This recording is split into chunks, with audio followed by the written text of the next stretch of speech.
Rais wa Jamhuri ya Muungano wa Tanzania Dr. Samia Suluhu Hassan amesema kwamba serikali inalenga kuondoa mashirika ya umma ambayo hayachangii gawio serikalini.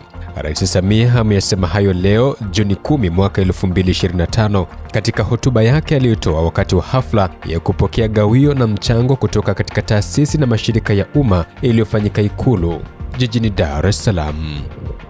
Rais Samia ameeleza kwamba serikali imechukua hatua mbalimbali kutekeleza mageuzi kwenye mashirika na taasisi za umma. Anaeleza kwamba hatua hizo zimesaidia mashirika na taasisi hizo kuziendesha ama kujitegemea zenyewe.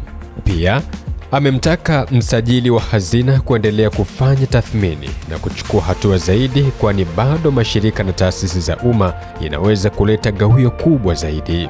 Kwa upande wake, msajili wa hazina Nehemia Mchechu, wakati akitoa taarifa yake kwa Rais Dr. Samia Suluhu Hassan, amesema kwamba mpaka kufikia tarehe 9 ya mwezi wa 6 mwaka 2025, ofisi ya msajili wa hazina imefanikiwa kukusanya kiasi cha shilingi trilioni 1 na milioni 28, ambacho kiwango hicho ni ongezeko la asilimia 68 ukilinganisha na mwaka jana wa 2024.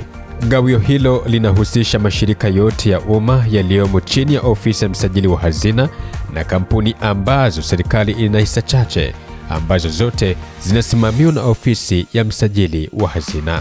Katika kiwango hicho cha zaidi ya trilioni 1 ni mjumuiko wa gawio kutoka mashirika na kampuni zinazofanya biashara, ambazo jumla yake zimepatikana bilioni 603.4, sawa na asilimia 59 ya makusanyo yote yaliyokusanywa.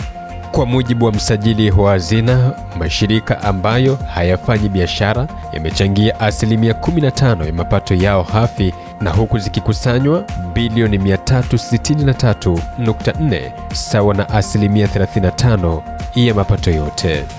Tukio hilo limeambatana na utolewaji wa tuzo, ambapo Rais Samia ametoa tuzo kwa mamlaka ya usimamizi wa bandari ambao wamechangia bilioni 181. Una maoni gani kuhusiana na tukio hili? Endelea kuniandikia hapo chini kwenye comment, na hii ni Simulizi na Sauti. Mimi ni Franki Kashonde.